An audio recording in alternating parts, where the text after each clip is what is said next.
Gente, estamos aí capítulo 15 do nosso livro dos combates e enganos que o demônio usa com aqueles que já estão cativos do pecado.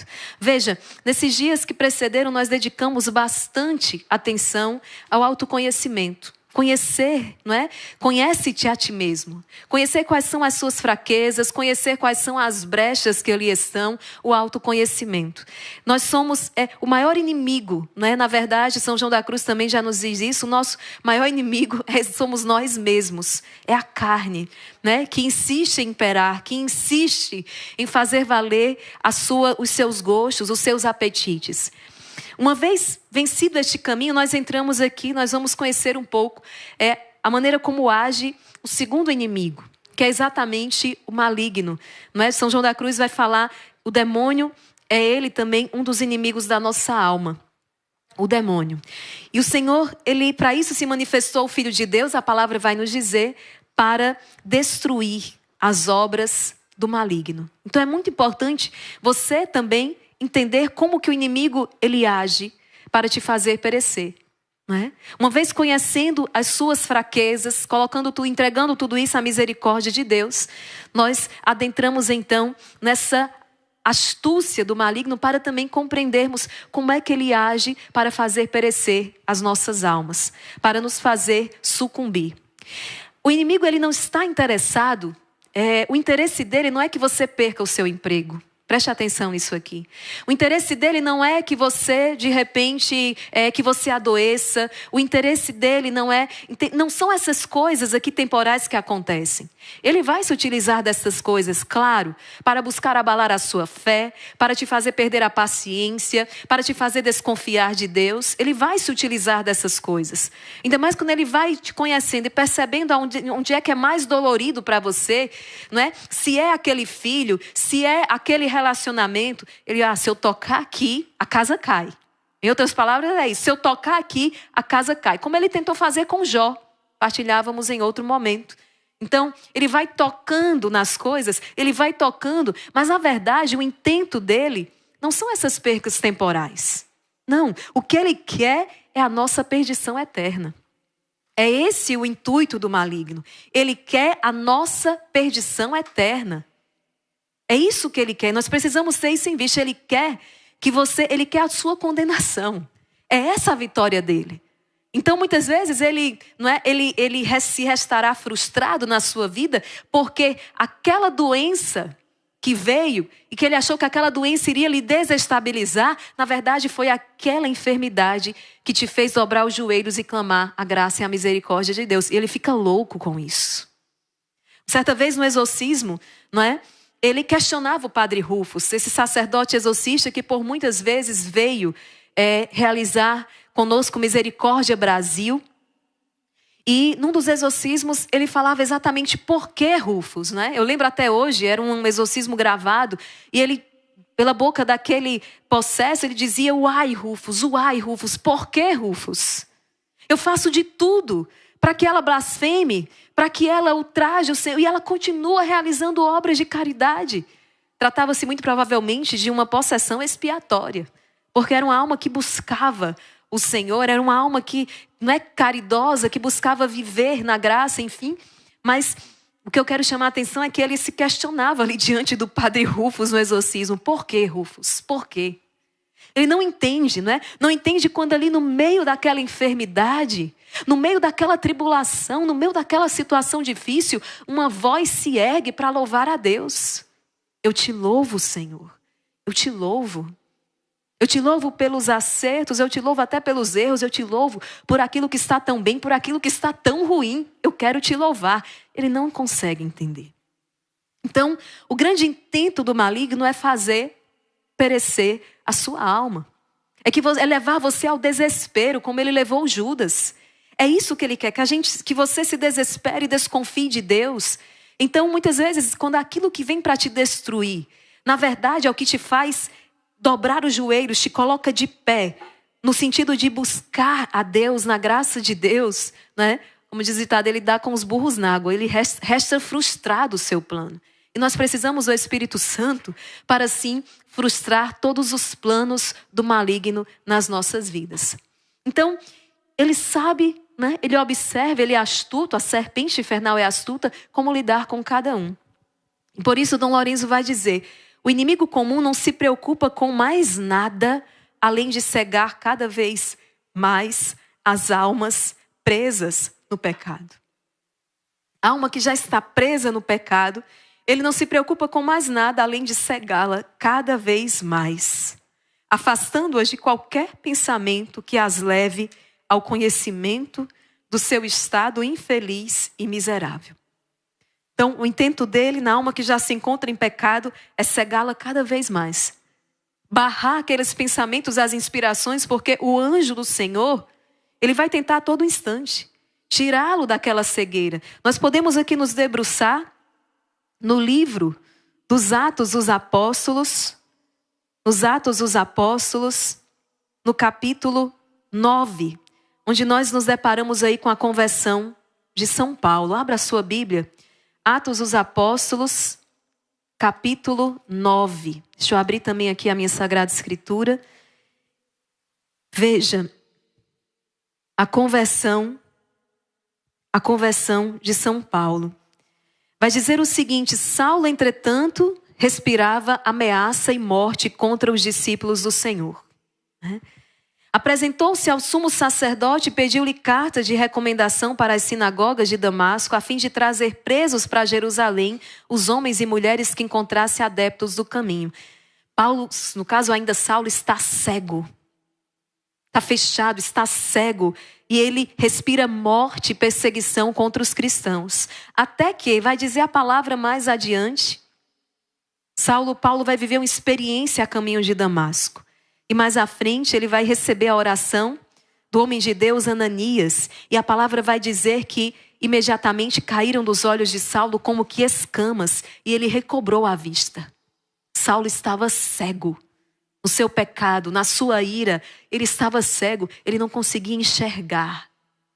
Mas a verdade lhe visitou e libertou o coração de Saulo. O coração de São Paulo, e se torna, de um perseguidor dos cristãos, se tornará um grande apóstolo do Senhor. Interessante, a palavra vai dizer que escamas caíram dos seus olhos, ele voltou a enxergar. É isso que acontece quando o pecador, ele é liberto do seu pecado. Escamas caem dos seus olhos, ele volta a enxergar. Ele volta a enxergar. Por isso que o inimigo quer que ele quer deixar aquele que está no pecado cada vez mais cego. Cada vez mais cego. Veja, 2 Coríntios capítulo 4, versículo do 3 ao 4. Diz o apóstolo, se o nosso evangelho ainda estiver encoberto, está encoberto para aqueles que se perdem, para os incrédulos, cujas inteligências o Deus deste mundo, ou seja, o maligno, obcecou a tal ponto que não percebem a luz do evangelho, onde resplandece a glória de Cristo, que é a imagem de Deus. Quando a pessoa que tem uma deficiência visual não consegue enxergar, não é? E ela ainda que olhe para o sol, ela não vai conseguir enxergar o sol. Não é por causa da deficiência do sol. O sol está ali a brilhar. Mas porque há uma deficiência nela. Há uma deficiência na sua visão. Trazendo isso para a realidade espiritual de igual modo. Há pessoas que estão cegas espiritualmente. Elas não conseguem perceber a gravidade dos atos que elas estão fazendo. Elas não conseguem perceber a gravidade, não é, das suas condutas e o quanto aquilo está lançando numa vida infeliz. O quanto está introduzindo num caminho desgraçado. Desgraçado. Por mais que o sol ali esteja, é o que São Paulo está dizendo. Se o nosso evangelho ainda estiver encoberto, está para aqueles que se perdem. Está para os incrédulos, cuja inteligência o Deus deste mundo obcecou a tal ponto que não percebem a luz do evangelho, onde resplandece a glória de Cristo, que é a imagem de Deus. Paulo é curado da sua cegueira. E o que é que eu peço a Deus nesta pregação de hoje? Que muitas pessoas sejam curadas da sua cegueira espiritual. Que possam enxergar, que a luz do evangelho brilhe agora sobre cada uma delas. E elas possam, assim como São Paulo, enxergar de novo. O esplendor da verdade liberte-as de toda cegueira espiritual. Sabe por quê, meus queridos? Muitos hoje vão dizer e até se consideram fracassados porque perderam aquele emprego, não é? Muitos hoje se consideram fracassados porque estão cheios de dívidas. Muitos hoje se consideram fracassados porque, de repente, aquele relacionamento não deu certo. Muitos vão se considerar, talvez hoje você se sinta fracassado porque perdeu aquela grande oportunidade. Mas eu quero dizer para você que o único fracasso,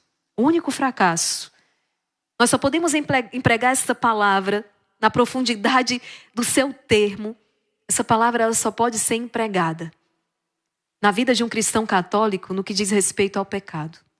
É o único e verdadeiro fracasso que nós experimentamos na vida, que você pode experimentar na vida, é o pecado. É o pecado. Por isso que o inimigo faz de tudo para que nós falemos cada vez menos sobre isso. Ele não quer que você conheça essa realidade. Ele não quer que você seja instruído sobre o pecado e sobre a vida na graça. Ele quer que você continue na ignorância. Por isso que o trabalho que o Instituto Hesed tem feito, de trazer para dentro da sua casa, não é, a oração, a adoração e junto com isso, a catequese, a formação, a palavra de Deus, o catecismo da Igreja Católica, a vida dos santos, tem feito cair de muitos olhos escamas. Quantas pessoas que chegam para a gente testemunhar e dizem, irmã Maria Raquel, ninguém nunca me disse isso. Ninguém nunca me disse isso. Eu não sabia que era assim. Eu não sabia que era pecado. E coisas básicas. Por exemplo, ir à missa aos domingos, dia de preceito, mandamento da lei de Deus. Muitas pessoas chegam e dizem, eu não sabia que faltar à missa ao domingo era um pecado grave, um pecado mortal. Como é, irmã Maria Raquel? Repete de novo, pecado o quê? Mortal. Vamos falar sobre isso. Existe uma realidade, o pecado mortal, o pecado venial. O pecado mortal te afasta da comunhão eucarística. É preciso necessariamente a confissão sacramental para que você volte a receber o corpo e o sangue do Senhor. Quantas pessoas por ignorância perdem, faltam a missa ao domingo e na missa seguinte decidem ir. E entram na fila da comunhão para receber a Eucaristia e desconhecem que estão, né, em pecado mortal. Mas claro, para que o pecado se configure, é necessário sim que haja um pleno conhecimento, né? A gente vai falar aqui sobre isso à luz do catecismo da Igreja Católica. Mas entenda que isso tudo vai dificultando o caminho espiritual. E muitas vezes você se encontra sem força e não consegue identificar o porquê. Porque a vida espiritual está toda bagunçada, está tudo errado. Por mais que você pense que está fazendo tudo certo. Tem muita gente pensando que está fazendo certo. Por quê? Eu sou uma boa pessoa. Eu sou uma boa pessoa, eu ajudo quem está do meu lado, etc, etc. Mas acontece que o chamado do Senhor, né, o chamado do Senhor no Evangelho não é para que sejamos bons somente, mas é para que sejamos santos. Entende isso aqui, filho? Entende isso aqui, filha? O chamado do Senhor para nós não é apenas para que sejamos bons, mas sobretudo para que sejamos santos. É para que engendremos ali um caminho de perfeição. Sede perfeitos, porque o vosso Pai do céu é perfeito. Sede santos, como o vosso Pai é santo. Entende isso aqui? Então, vamos lá. Eu quero começar, abre o catecismo da Igreja Católica. Isso aqui é algo que você precisa ter consigo. O Monsenhor Jonas dizia, chegará o tempo em que a gente vai ter que andar com a palavra de Deus de um lado e o catecismo da Igreja Católica de outro. Tamanha vai ser a confusão doutrinária que vai estar por aí. Nós vamos estar em meio a muitos achismos. Eu acho isso, o outro acha aquilo. Não, nós cristãos católicos, nós não caminhamos no meio de achismos. Nós temos a segurança de uma doutrina sólida. Nós temos a segurança de uma doutrina que perdura aí há mais de 2000 anos, amadurecida, né? Um ensinamento revelado, o Deus que se revelou em Jesus, o Deus que se revela, manifestou a sua vontade, nos entregou então esta sabedoria, esta doutrina. Então, catecismo da Igreja Católica, palavra de Deus, vida dos santos, você vai caminhar seguro. Esse tripé aqui, é sobre esse tripé que você vai caminhar. Palavra de Deus, catecismo da Igreja Católica, vida dos santos, caminha por aqui que você vai chegar ao termo. Que você está sob um caminho seguro. Aquilo que é ensinamento da igreja, magistério, aquilo que é a tradição, É sobre esse caminho que nós devemos, então, andar com segurança. Catecismo da Igreja Católica, parágrafo 1849. Vamos abrir juntos aqui. Você que ainda não tem o Catecismo da Igreja, vai providenciar. Pede aí na Livraria Imaculada. Deixa eu abrir aqui. 1849. O que é que a igreja nos ensina? O que é o pecado? O que é o pecado? O pecado é uma falta contra a razão, a verdade, a consciência reta. É uma falta ao amor verdadeiro para com Deus e para com o próximo, por causa de um apego perverso a certos bens. O pecado é uma falta contra a razão, não é? É uma falta contra a razão, contra a verdade, contra a consciência reta. Você tem que fazer toda uma ginástica aí para que a coisa possa ser aceita por você mesmo, porque é uma falta contra a razão, a verdade e a consciência reta. É uma falta ao amor verdadeiro para com Deus e para com o próximo.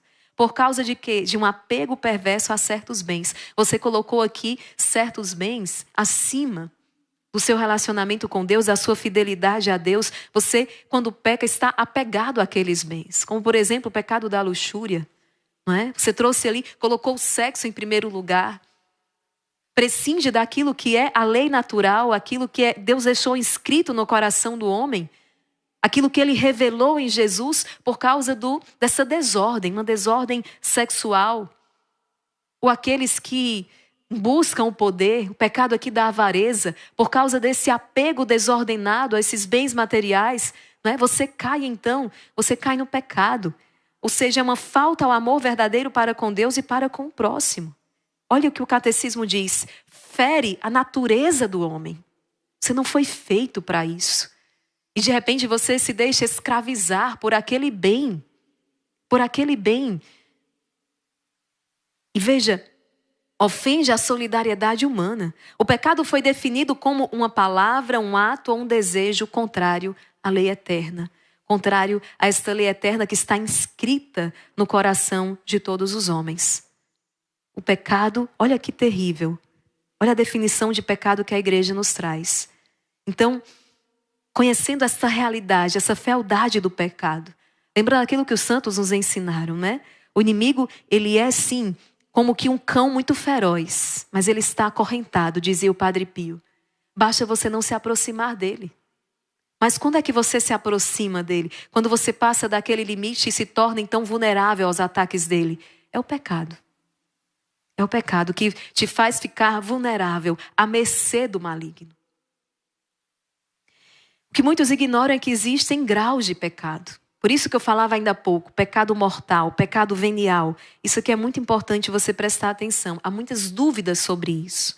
Muitos sustentam que não há essa diferença entre a gravidade dos pecados, né? Como uma maneira de relativizar o pecado mortal. Mas a doutrina católica é unânime em reconhecer essa diferenciação. O pecado, conforme a sua gravidade, pode ser dividido em mortal ou venial. Vamos então nos debruçar aqui sobre essa realidade. O que seria o pecado venial? O pecado venial entende-se aquele ato que não separa o homem totalmente de Deus. Ou seja, o pecado venial, ele fere a sua comunhão com Deus, mas ele não separa totalmente o homem de Deus, mas ele fere. Ele causa, nesse relacionamento com Deus, ele causa uma ferida. Não chega a romper. O pecado mortal, ele rompe esse relacionamento. Mas o pecado venial, ele fere. Segundo o Catecismo, 1862, trata-se, segundo o Catecismo, de uma falta quando em matéria leve não se observa a medida prescrita pela lei moral ou quando em matéria grave se desobedece à lei moral, mas sem pleno conhecimento ou sem total consentimento. Então, uma matéria leve, né? Para que haja o pecado, preciso que exista a matéria, não é? Aquela atitude configura uma matéria, é pecado. Existe um pleno consentimento, um pleno conhecimento. No caso do pecado venial, essa matéria é leve.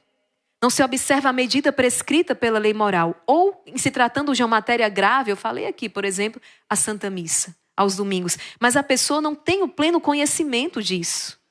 ou é sem total consentimento, de maneira deliberada, voluntária. Veja aqui o que o catecismo está dizendo. O pecado venial, embora pareça sem importância, é um passo que conduz ao abismo, diz a palavra de Deus. Eu quero trazer alguns exemplos aqui. Quando a gente exemplifica, né? Quando a gente exemplifica, torna-se mais fácil de visualizar, então, o que é que a igreja, então, aqui está nos ensinando. Vamos lá. Eu vou pegar como referência aqui um exame de consciência que é atribuído a Santo Antônio Maria Claret.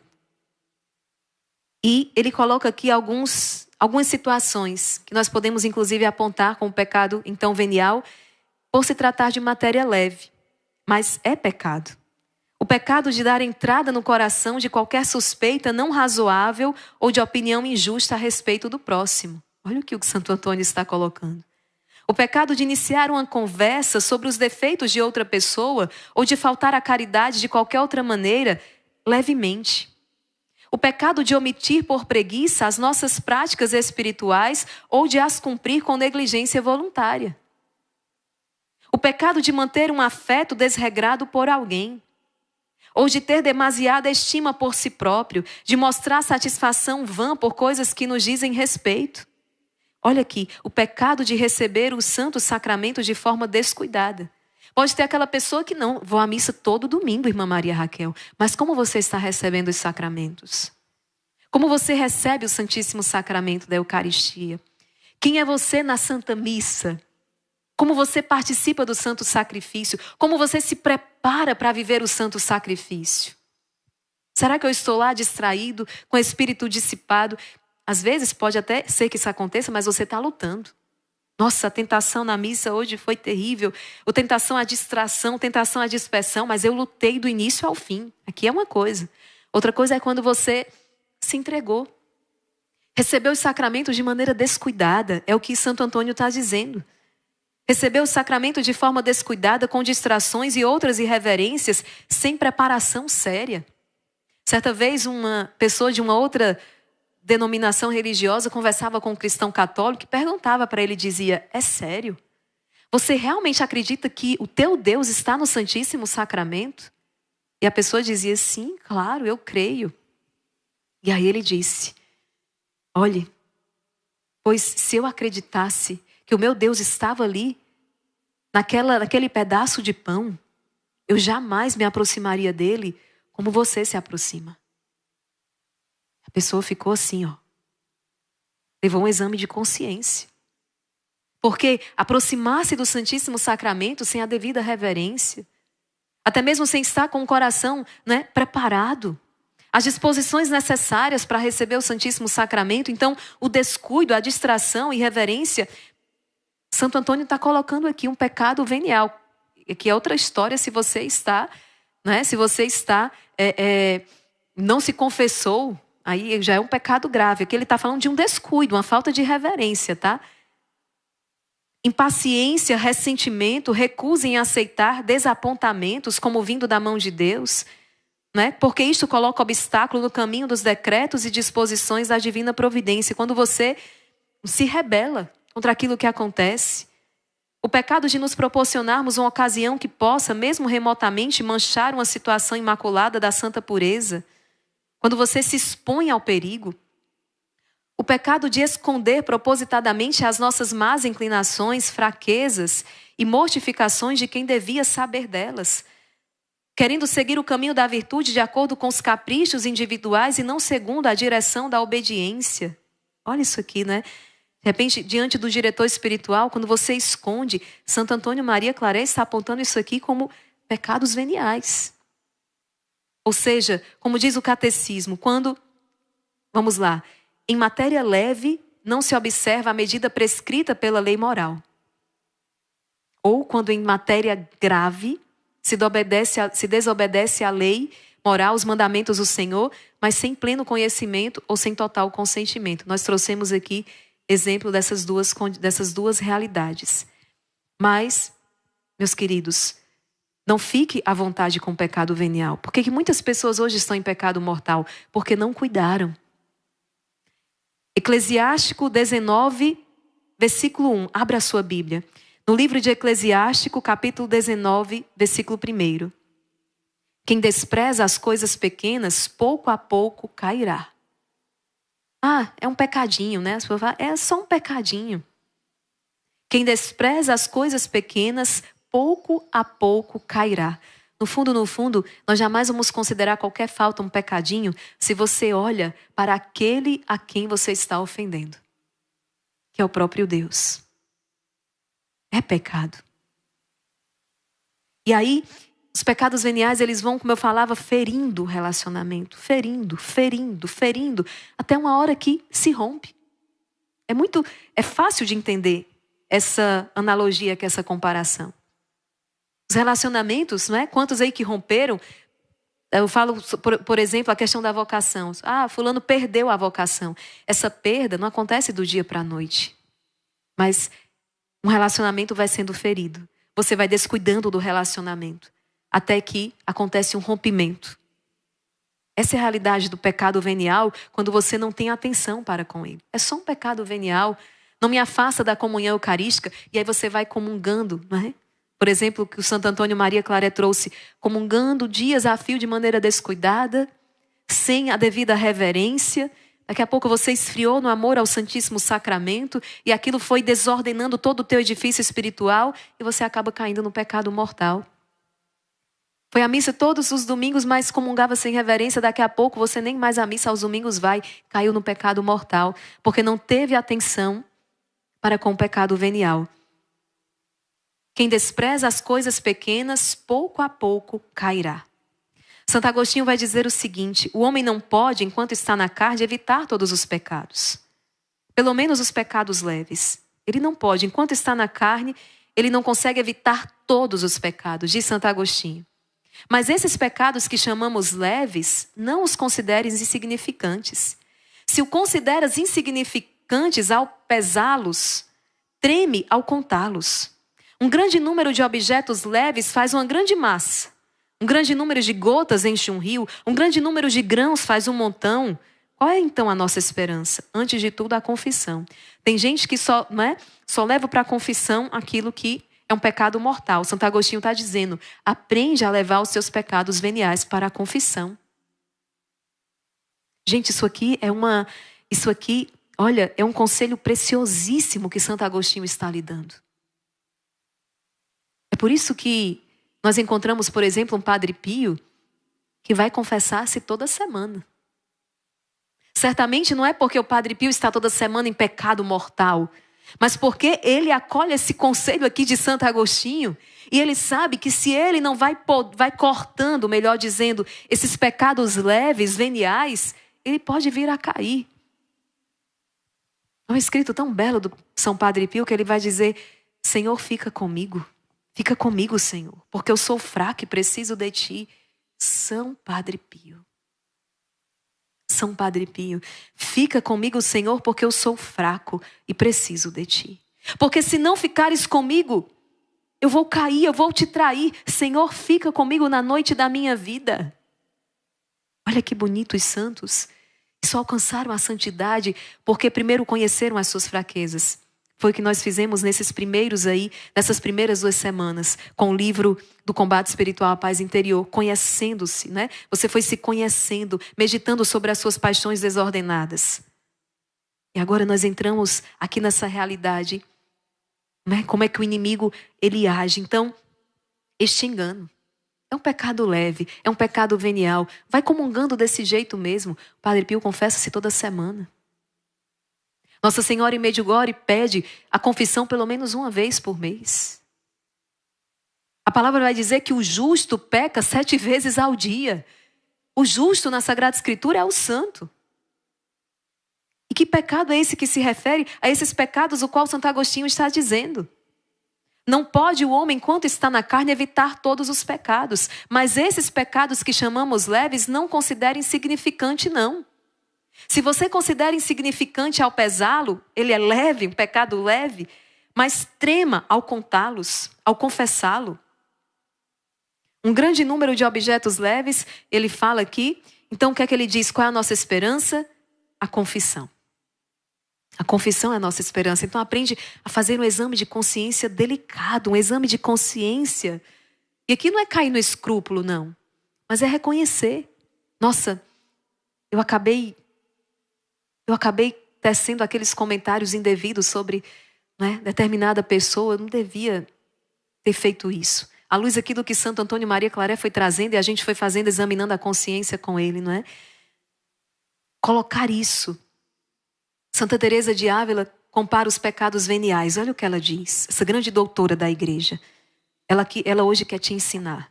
Notareis que essas primeiras moradas quase não recebem nenhuma réstia da luz que sai do palácio onde está o rei. Embora não estejam escuras e negras como quando a alma está em pecado, está falando aqui do castelo interior, não é? As moradas.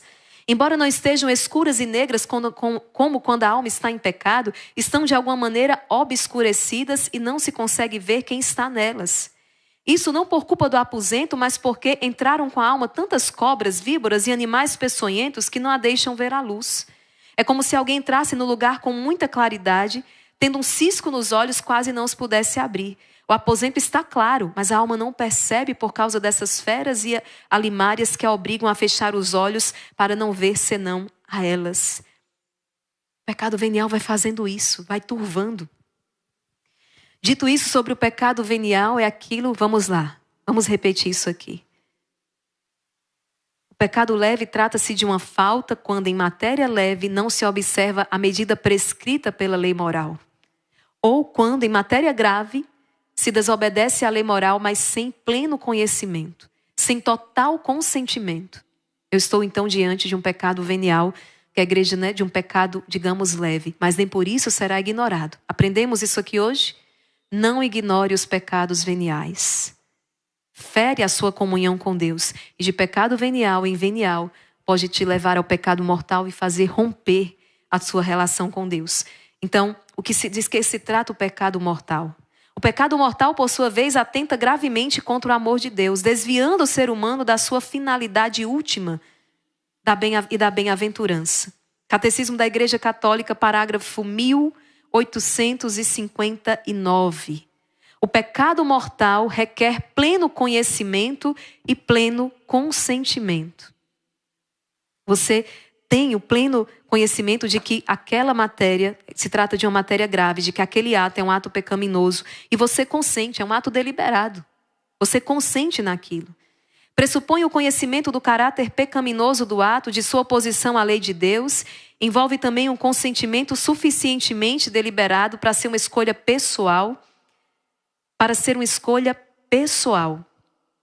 E é interessante, a ignorância afetada e o endurecimento do coração não diminuem, antes aumentam o caráter voluntário do pecado, né?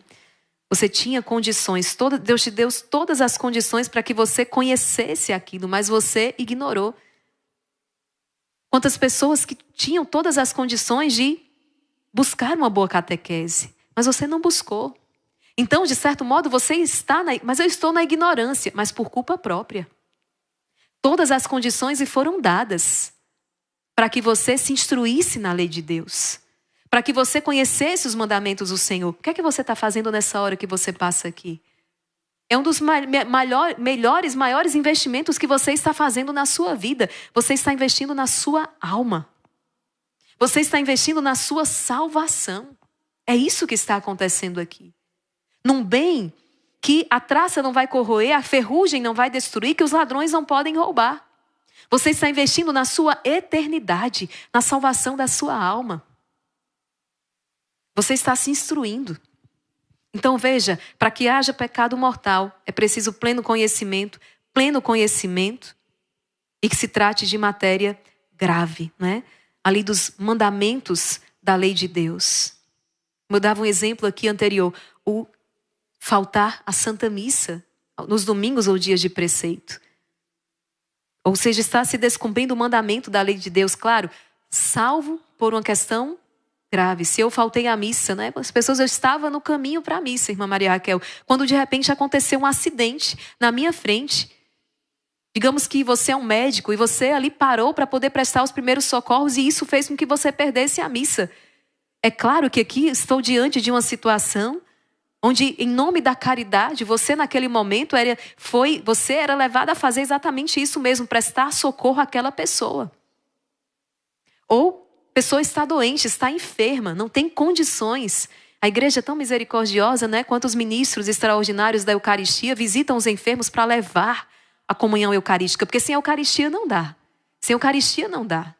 A gente não vai fazer daquela, né? Você não vai fazer daquela enfermidade uma desculpa. Ah, porque eu tô... Não, você não vai. Aquilo dói no seu coração. Dói um domingo, dia do Senhor, em que por estar doente, eu não vou poder ir receber Jesus. Olha, se você sente outra coisa, cuidados, liga o sinal vermelho, liga aí a sirene. É como o jejum. Há pessoas que não conseguem, que não podem ali fazer o jejum por causa, não é, de uma limitação, por causa, enfim, uma enfermidade, uma situação. Vamos supor, a pessoa está tomando antibiótico e aí não vai conseguir fazer o jejum. Mas aquilo para ela não é uma coisa assim, ai, graças a Deus, né? Eu estou tomando medicação, hoje eu não vou jejuar. Tá estranho. Aquilo dói na alma, assim, dizer, nossa, eu queria tanto oferecer a Deus esse dia de jejum. E hoje eu não vou poder. Senhor, eu te ofereço. Eu te ofereço até mesmo esse não poder. Recebe esse sacrifício. É um sacrifício para ela não fazer. Assim, aquela pessoa que não vai poder ir à missa ao domingo porque está com febre, está com a doença que impossibilita, mas ela não... Ai, graças a Deus que hoje me deu esse mal-estar, porque eu não vou aí, eu não vou... Você não verbaliza, mas dentro você pensou isso, é terrível. Aquilo dói na sua alma quando pensa... Outro dia encontrava uma pessoa que perdeu a Santa Missa naquele dia. Essa pessoa chorava tanto,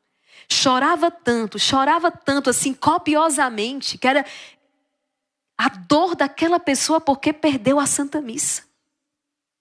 Aquilo dói, porque não é muito mais do que eu vou à missa porque é uma obrigação, certo? É um mandamento da lei de Deus, mas só é um mandamento da lei de Deus porque é uma necessidade.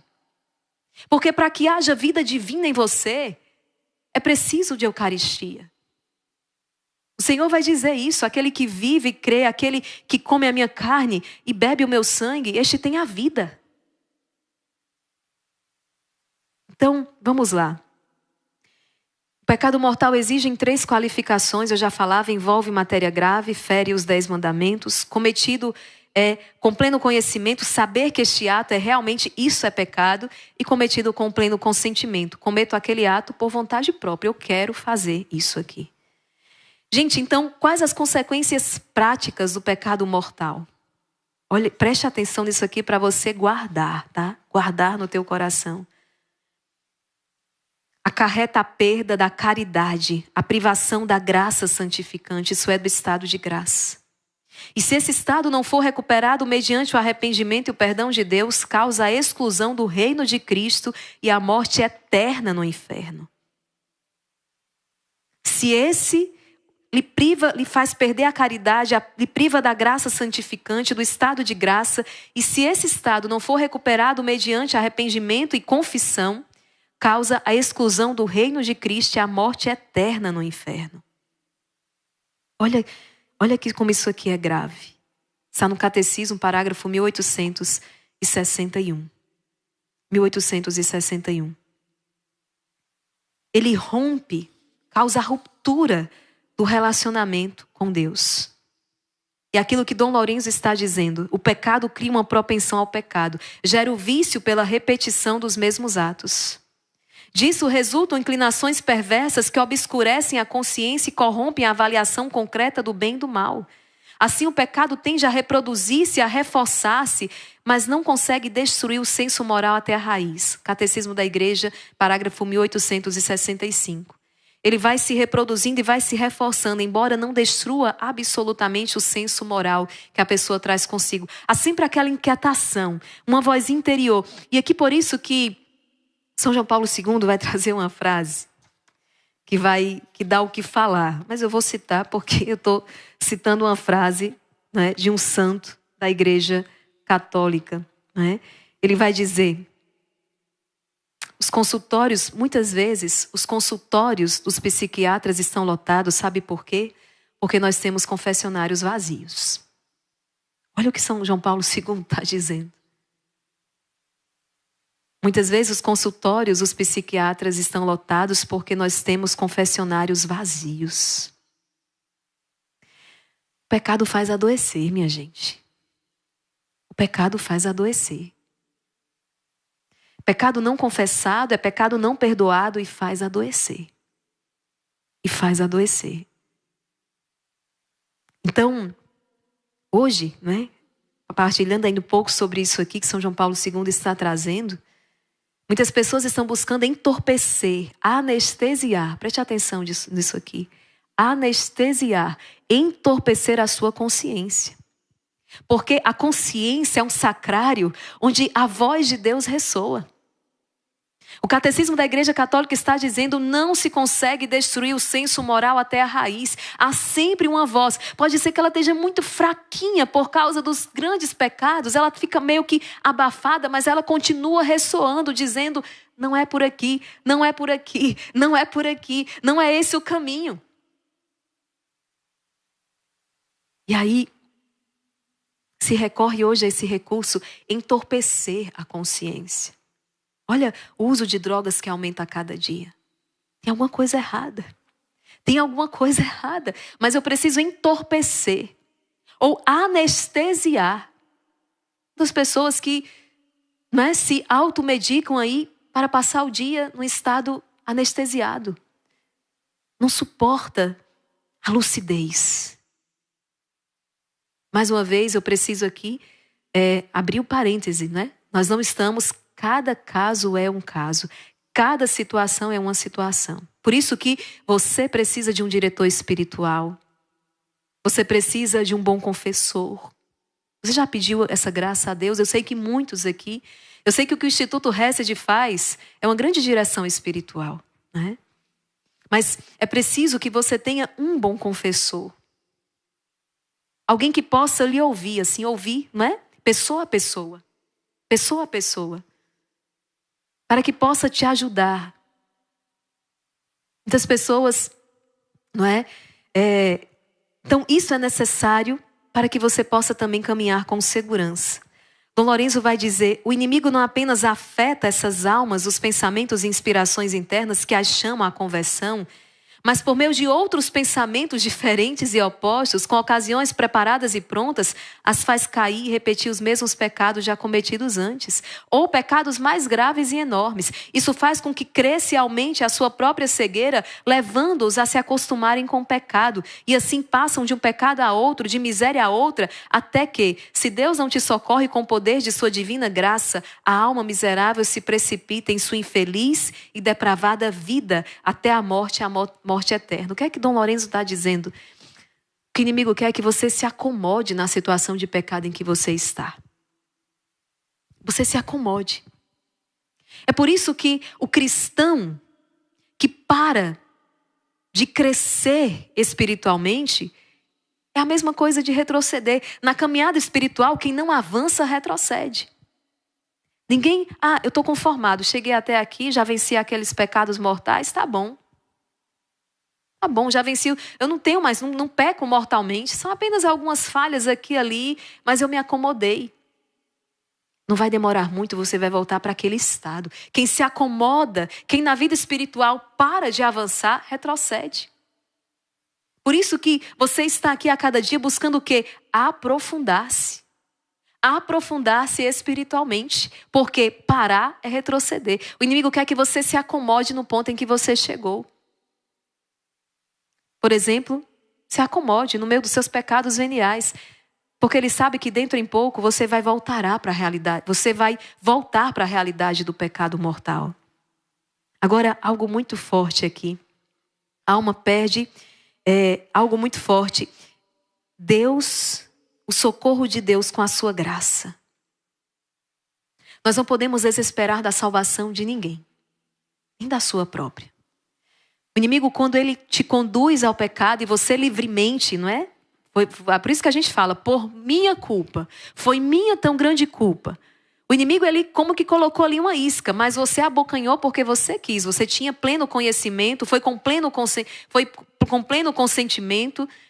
Então, assim, nós batemos no peito ali no ato penitencial. Minha culpa, minha tão grande culpa.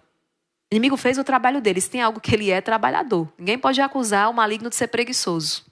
Se tem uma coisa que ele é trabalhador. Ele trabalha dia e noite para te fazer perecer. Para destruir você, a sua casa e a sua família. Então veja. Nós não podemos desesperar. Mas se hoje essa pregação te encontra em estado de pecado, seja um pecado grave, um pecado mortal, seja um pecado venial, o inimigo, depois que ele consegue esse primeiro intento de fazer pecar, ele então lança o segundo, que é fazer com que você se desespere. Com que você se desespere. Mas olha, Deus é tão maravilhoso que até do pecado ele tira coisa boa. É mesmo, irmã Maria Raquel? Veja o pecado de Adão e Eva. Nós rezamos isso, né? Já disse várias vezes. No sábado de aleluia ali, na liturgia, nós falamos isso. A feliz culpa de Adão que nos trouxe o Salvador. Então, até mesmo aquele pecado que, claro, não deveria, né? Não era para ter acontecido, não deveria ter acontecido. Mas até mesmo aquela queda, uma vez que já aconteceu, pode produzir um bom fruto. Qual, irmã Maria Raquel? Abater o teu orgulho. Porque uma vez tendo pecado, você deve tornar-se consciente do seu nada. Eu caí. Sem Deus eu não posso. Deus me ajuda. Vai produzindo, vai forjando uma alma humilde, não é? Nós não devemos desesperar. Eu tenho aqui muitas histórias. Dom Lourenço, ele vai dizer, né? No final deste capítulo, veja o que ele vai colocar. Deixa eu ver se eu encontro aqui. Ele vai colocar o seguinte. Ele vai dizer assim: para quem se acha em tão miserável estado, o único remédio é acolher as inspirações da graça, que o convidam a sair das trevas para a luz e clamar ao Senhor. Ajuda-me, Senhor. Não me deixe nessa noite escura do pecado. Deve repetir isso muitas vezes. Deve procurar o confessor em busca de socorro para vencer o inimigo. Se não puder fazer logo, recorra ao Senhor crucificado, lançando-se por terra diante dele também a Virgem Maria, implorando sua misericórdia e socorro. Recorrer à Virgem Maria. Eu queria trazer aqui situações, gente, meu Deus do céu, não é? Nós rezamos pedindo o socorro de Nossa Senhora. Nunca se ouviu dizer, ó mãe, que qualquer um daqueles que recorreram à vossa proteção, imploraram o vosso patrocínio, fosse por vós desamparado. Nós rezamos assim, né? Qual oração é essa, irmã Maria Cristina? O lembrai-vos, né? Lembrai-vos, ó Piíssima Virgem Maria, que nunca se ouviu dizer que algum daqueles que recorreram à vossa proteção, imploraram o vosso patrocínio, fosse por vós desamparado. Sustentado por igual confiança, eu hoje recorro a vós. Esse lembrai-vos, nós precisamos rezar todos os dias. E veja, eu me recordava de um jovem que acabou se envolvendo com o satanismo. Como é que ele chegou ali? Como é que ele se envolveu com o ocultismo? Ele queria fama, ele queria sucesso. Então, imaturo, ignorante, ele acreditou naquela falácia. Olha, se você for naquele lugar, fizer aquele ritual, você vai ter sucesso rápido. Você vai ter sucesso e vai ser rápido. E ele foi. Ele não tinha uma catequese, ele não tinha recebido, não é, essa fé cristã católica. Ele estava tentando se apoiar em alguma coisa, em alguém que desse para ele o que ele queria. Um retorno imediato, rápido e sucesso. E ele foi naquele lugar. E era um ritual satânico. Ele participou, fez as oferendas, não é? Todo o ritual terrível. Fez um pacto com o maligno.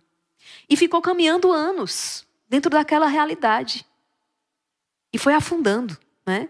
Foi afundando no alcoolismo, foi afundando nas drogas, foi afundando numa vida promíscua.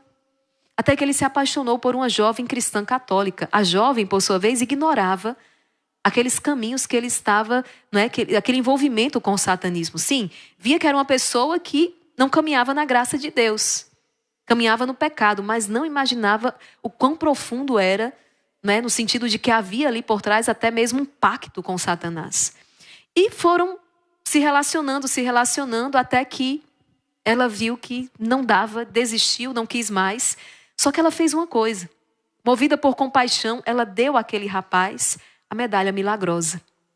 E disse para ele, coloque na sua carteira. Ela não queria mais o relacionamento com ele, mas ela tinha compaixão e queria que ele fosse liberto daquela escravidão do pecado. E ele, por atenção a ela, apaixonado ainda, colocou a medalha milagrosa na carteira e esqueceu. esqueceu que estava com a medalha milagrosa. Gente, aquele rapaz, algo ou alguém, nós sabemos que é a nossa mãe do céu, começou a inquietar tanto. Ele começou a viver a experiência do arrependimento. As escamas começaram a cair dos seus olhos. Olha que eu estou falando de alguém que estava no satanismo. Mas ele começou a enxergar as más escolhas. Começou a perceber que não havia razão para ele estar onde ele estava. Veja, não é? O pecado é uma falta contra a razão. Começou a ver que não havia sentido dele estar naquela vida. Não havia sentido dele estar recorrendo ao mal. Que se ele recorria ao maligno, o que ele ia receber na vida dele era mal. E aquilo começou a reverberar dentro dele, até que um dia ele procurou aquela jovem para conversar. Na verdade, foi um grande pedido de ajuda. Ele desabafou com ela. Ele disse tudo em que ele estava passando, o seu envolvimento, e pediu ajuda e disse: me ajude a sair disso. Sabe que dia que era aquele? Dia 27 de novembro. Você sabe que dia é esse? Dia de Nossa Senhora das Graças. Ou como muitos falam, dia da medalha milagrosa. Aquela medalha ficou esquecida no bolso da carteira dele. Mas aquela medalha não recebe o nome de milagrosa à toa. Lembrai-vos, ó Piíssima Virgem Maria, que nunca se ouviu dizer que algum daqueles que recorrem a vós com confiança, com fé, sejam por vós desamparados. Recorra à Virgem Maria. Seja você que hoje está numa... Quem sabe eu esteja falando com pessoas aqui que chegaram até mesmo a fazer um pacto com Satanás. Mas você está aqui por pura misericórdia de Deus. Ou seja, você que está aqui intercedendo por aquele filho como Santa Mônica, por Agostinho, 30 anos. Não se desespere da salvação desta pessoa. Encomende à Virgem Maria. A medalha milagrosa é extraordinária porque a nossa mãe do céu é a onipotência suplicante, porque ela é extraordinária. O Zachary King, que mencionamos aqui, esse satanista que chegou ao mais alto grau do satanismo, viveu a sua conversão a partir da experiência com a medalha milagrosa.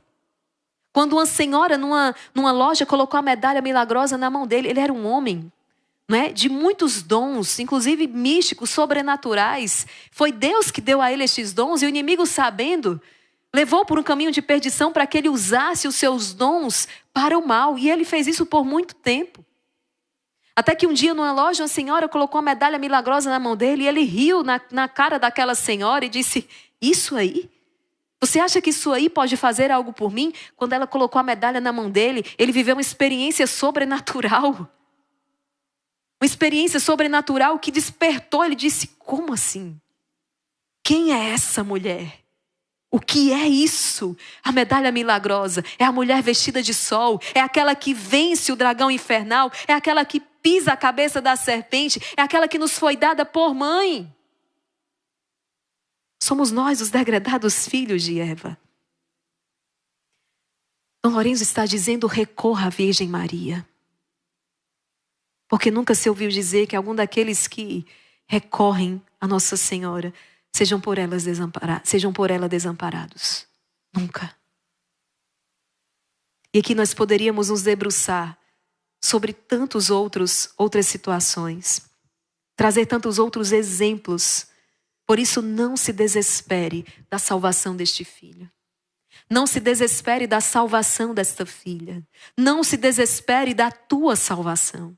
O inimigo, depois que ele te fez abocanhar o pecado, ele revela, ele permite que você veja toda a fealdade para te levar ao desespero. Deus para te levar à misericórdia.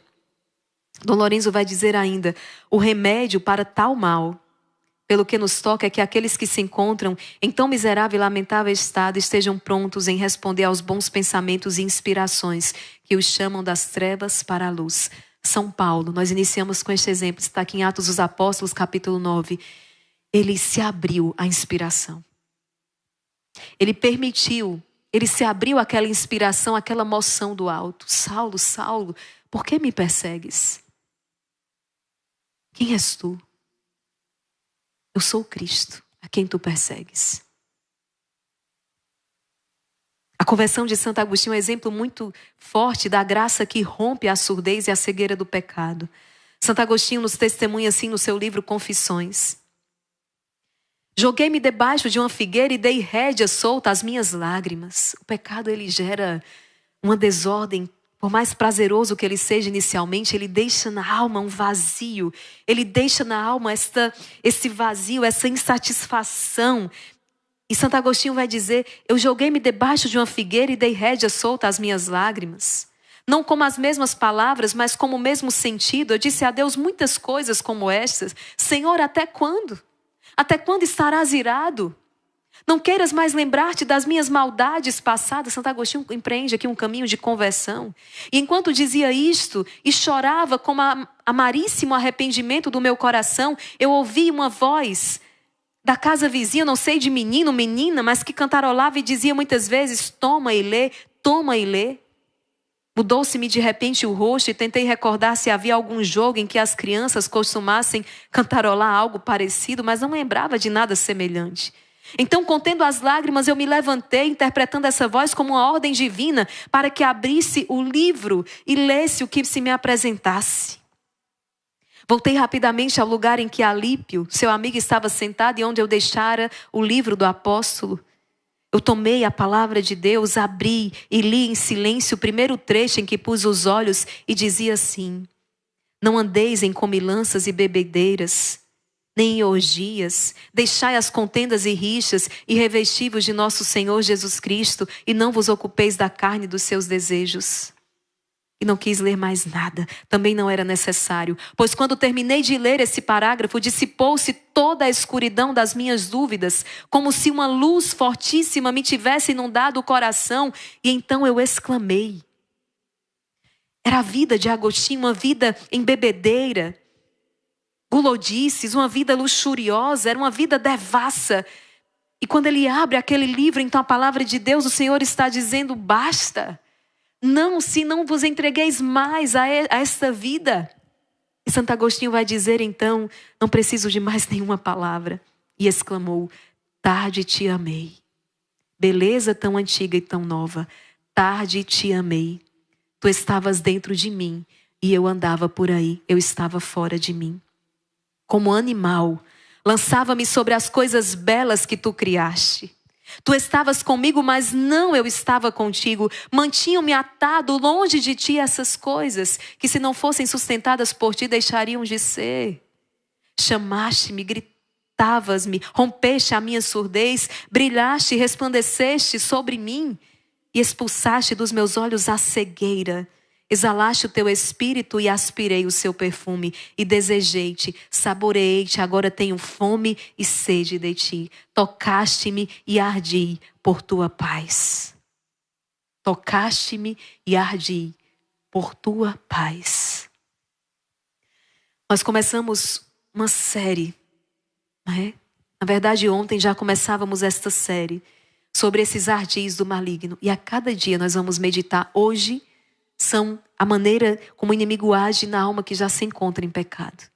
Ele vai conduzindo-a de pecado em pecado, para que ela se torne cada vez mais cega, para que ela esteja cada vez mais cega. Só que acontece uma coisa: a graça de Deus, ali onde abundou o pecado, superabundou a graça, a misericórdia de Deus. Na luta contra o pecado, uma das grandes armas é o sacramento da penitência.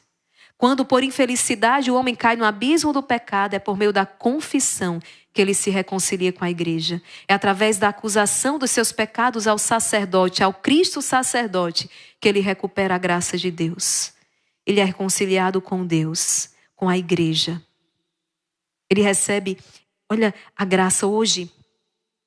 Foi o testemunho hoje no Rosário, aquela mulher há 50 anos, a última vez que ela se dirigiu ao confessionário foi em 1972. Mas fazendo a quaresma de São Miguel desse ano de 2024, junto com o exército de São Miguel, junto com o Instituto Hesed, ela volta e se deixa banhar pelo sacramento da misericórdia. Ela está liberta do seu pecado. Guarda essa palavra hoje. Eu não sei qual a condição da tua casa, da tua família, a tua condição.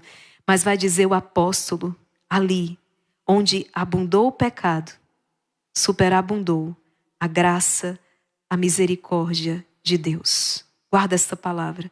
Romanos 5, Versículo 20.